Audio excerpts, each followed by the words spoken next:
दोस्तों आपकी मनी बहुत ज़्यादा पतली हो गई है, टाइमिंग की कमी है, शुगर पतन की प्रॉब्लम हो गई है, मनी बहुत ज़्यादा पानी की तरह पतली हो गई है, चिपचिपा पदार्थ सा निकल जाता है और फिर भारी फारिग हो जाते हैं। ये 1-2 सेकंड में ही फारिग हो जाते हैं, ये 2-3 मिनट की ही टाइमिंग बाकी है। मनी पानी की तरह बिल्कुल पतली हो गई है। और दोस्तों प्रेमचा एजुकेशन की परेशानी हो गई है। आप बहुत ज़्यादा दवाई खाकर थक चुके हैं, ये परेशान हो गए हैं, ये मसाने में आपकी गर्मी हो गई है। तो दोस्तों ये नुस्खा जो मैं आपको बतलाऊंगा ये ज़रूर इस्तेमाल करना चाहिए। ये आपकी मनी को गाढ़ा करेगा, टाइमिंग को बढ़ाएगा, रुकावट पैदा करेगा, चिपचिपे पदार्थ जाना इसको बंद करेगा। या फ़ोन में बात करने से या बीवी से मिलने से जो चिपचिपे पदार्थ जाता है इसको भी रोकेगा, मनी को गाढ़ा करेगा। दोस्तों क्या लेना है आपको, कैसे इस्तेमाल करना है, तरीका क्या है, परहेज़ क्या करने होते हैं, सारी बातें वीडियो में करने वाले हैं। तो दोस्तों वीडियो को कंप्लीट देखिएगा बिना स्किप के, तभी आप सही से समझेंगे। चलिए दोस्तों बिना देर करते हुए जान लेते हैं आज के नुस्खे के बारे में। तो दोस्तों ये बताने से पहले एक छोटी सी गुजारिश कि अगर आप हमारे चैनल पर नए आए हैं या अभी तक आपने हमारा चैनल सब्सक्राइब नहीं किया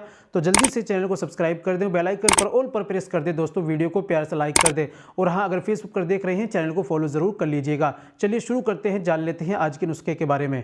तो दोस्तों सबसे पहले आपको लेना है सफ़ेद मूसली, ये लेनी है आपको 100 ग्राम। दूसरी चीज़ आपको लेनी है सिया मूसली, ये भी आपको लेनी है 100 ग्राम। सतावर ये लेनी है आपको 100 ग्राम।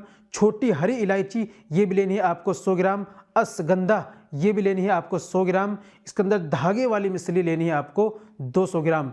ये और इस गोंद कतीरा आपको इसमें भी लेना है 50 ग्राम। ये लेकर आइए पंसारी की दुकान पे से, लाकर कूट पीस कर बारीक पाउडर बना लीजिए। 1 चम्मच छोटा वाला सुबह में खाली पेट दूध से लेना है और 1 चम्मच रात में सोते समय आपको छोटा वाला दूध से लेना है। सुबह और शाम 2 वक्त इस्तेमाल कीजिए और तमाम गोश्त, अंडा, मांस, मछली, चिकन इन तमाम का आप परहेज़ करें। खट्टी चीज़ें, बादी चीज़ें, गर्म चीज़ें इनका परहेज़ करें और दवाई का इस्तेमाल करें। नुस्खा जितना बनेगा ये तकरीबन 40 दिन आप इसको इस्तेमाल करें, इंशाल्लाह आपकी प्रॉब्लम है बिल्कुल ठीक हो जाएगी। दोस्तों अगर ज़्यादा प्रॉब्लम है, हाथ की दस्तकारी का मामला ख़राब हो चुका है तो हमसे कॉन्टैक्ट करें, अपना मुकम्मल इलाज कराएं। उम्मीद करता हूं दोस्तों वीडियो अच्छी लगी होगी। वीडियो को लाइक कीजिए, शेयर कीजिए। मिलते हैं अगली वीडियो में, नेक्स्ट वीडियो में एक और नए नुस्खे के साथ। तब तक अपना और अपनी सेहत का ख्याल रखें।